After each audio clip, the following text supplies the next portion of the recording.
আসসালামু আলাইকুম। আজকে গরুর মাংস ভুনা হচ্ছে।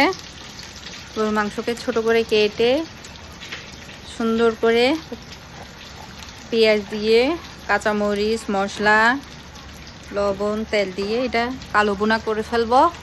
চট্টগ্রামের ঐতিহ্য রান্না কালো ভুনা।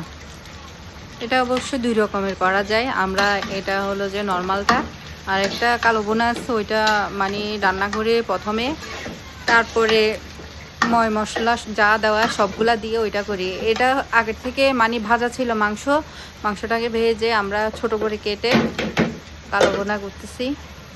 এক চুলাতে পাতিলে সবজি আছে। আদিত, আজকে কালো ভুনা হবে, খাবা নাকি? আশা করি সবাই আমাকে সাপোর্ট করবেন, লাইক শেয়ার কমেন্ট করবেন, তারপর কালো ভুনা সাবস্ক্রাইব করবেন। চট্টগ্রামের ওকে, সবাই সাপোর্ট করলে তার আরও মজার মজার খানা আপনাদেরকে উপহার দিতে পারবো। এটা হলো চট্টগ্রামের থেকে দিছিল কালো ভুনা। করে ফেললাম। আল্লাহ হাফেজ।